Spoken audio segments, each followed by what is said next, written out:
안녕하십니까. 61기 홍주연입니다. 제가 그 쓰리피 바인더 가입을 하고 얼마 안 돼가지고 그 버킷리스트처럼 작성하는 게 있잖아요. 해보고 싶은 것들에 대해서. 그 중에 하나가 이제 이 발표를 한번 해보자라는 내용이 있었는데 이거를 회장님께서 보셨는가 봐요. 갑자기 불쑥 전화가 와가지고 한번 해보라 그래서 지금 나오기는 했는데 시작하겠습니다. 사람은 저마다 타고난 재능이 다릅니다. 암기력이 좋은 사람이 있는가 하면 상황 판단이 빠른 사람이 있고 수리적 이해가 높은 사람이 있는가 하면 예술적 감각이 뛰어난 사람도 있죠. 이렇게 개개인의 재능이 다른 사람들이 공교육으로 인해 학습 과목과 난이도를 정해놓고 평균 점수보다 높은지 낮은지를 가지고 평가를 받아왔습니다. 이 책 평균의 종말은 시대가 바뀌면서 교육 환경도 바뀌어야 한다는 주제를 담고 있습니다.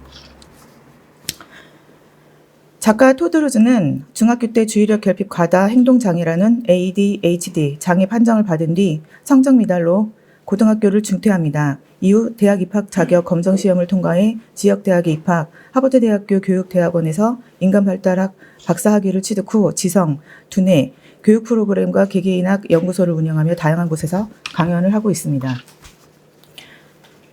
이 책은 총 3단계로 나누어서 1부에서는 과거 우리가 살아왔던 평균과 표준화 시대가 어떻게 시작되었는지, 2부에서는 인간의 각기 다른 개개인성을, 3부에서는 4차 산업혁명 시대를 앞두고 어떻게 개개인성을 살려 창조적 인재로 키울 것인가에 대해서 각각 설명을 하고 있습니다.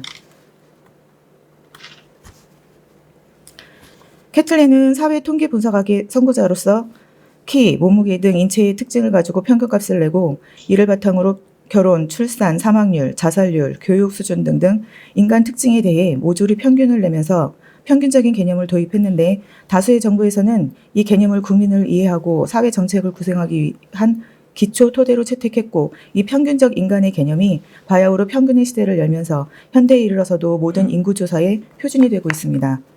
영국의 인류학자 골턴은 지력이 우월증인 사람은 용기가 정직한 뿐 아니라 신체 건강도 우월할 가능성이 높고 수학 실력이 최하위층인 언저리 맴도는 사람은 미모나 자기관리 및 언어력도 평균치보다 한참 처진다는 상관관계를 들어 계층 개념을 주장했으며 이 두 학자의 철저한 개개인성 무시에 마침표를 찍는 사람이 미국의 기계산업공학자 테일러입니다. 테일러는 평균주의가 전 세계적으로 기업과 학교 조직의 원칙으로 자리 잡게 만든 인물이라 해도 과언이 아닙니다. 제2차 산업혁명 시기 이른바 소비재 대량 생산 시기인 1870년대에서 1900년대 급속도로 도시화가 되는 과정에서 최악의 경제 불황이 왔고 공장의 근로자들의 이직률이 높아지면서 생산의 비효율성을 문제 삼아 표준화 시스템을 새로운 산업조직의 비전으로 제시합니다.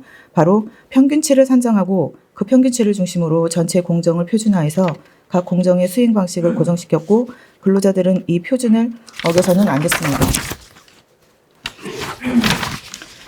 이 표준화 시스템이 그대로 학교 교육으로 넘어와서 정해진 시간 동안 정해진 방식으로 배우고 평가받는 매우 평균화된 주입식 교육을 받게 되고 현재까지도 이어져 오고 있습니다. 1940년대 말 미국 공군은 난관에 부딪히게 됩니다. 제트 엔진 항공기 시대가 도래하면서 비행기 성능은 좋아지는데 사고는 더 빈번해졌습니다.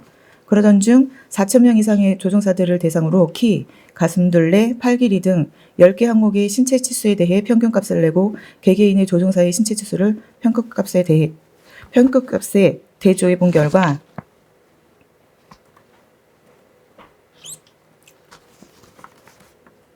평균값에 일치하는 사람은 단 한 명도 없었다는 결과가 나오면서 공군은 문제의 심각성을 깨닫고 전투기 제조사들에게 조종석 개발을 지시합니다.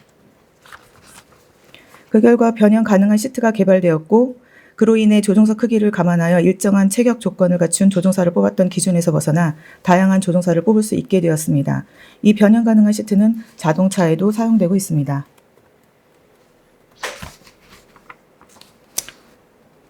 인간의 중요한 특성은 거의 모두 다차원으로 이루어져 있습니다. 체격에만 한정되지 않고 재능, 지능, 성격, 창의성 등등 우리가 관심을 갖는 인간의 거의 모든 특성이 들쭉날쭉한데 그 중에서도 재능이 특히 더 그렇다고 합니다.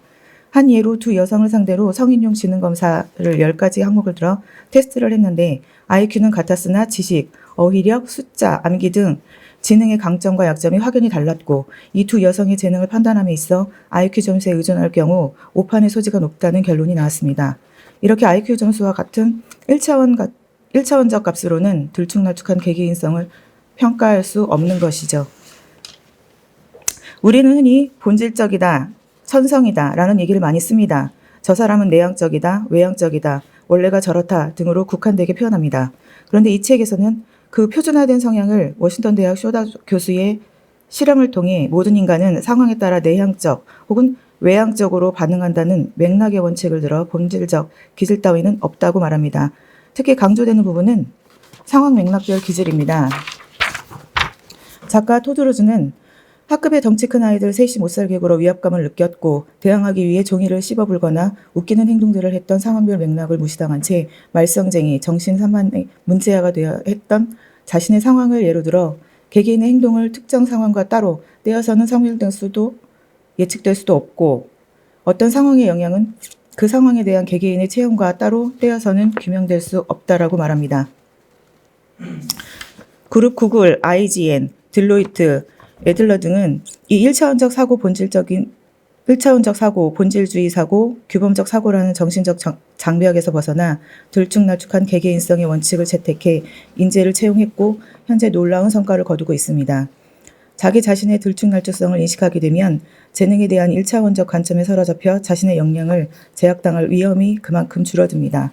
정해진 경로는 없습니다. 똑같은 결과에 이르는 길은 여러 갈래이며 그 길은 저마다 동등한 가치를 지니고 있습니다.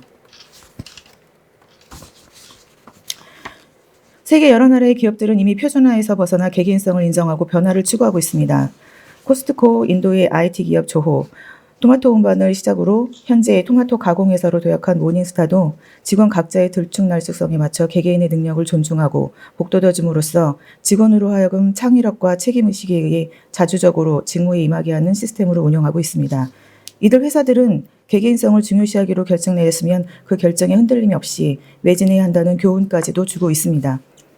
이 책은 말합니다. 평균의 시대는 끝났다고. 이제는 개개인에게 맞는 교육과 평가 방식이 적용돼야 하고 교육기관과 기업은 이를 지원해야 할 것입니다.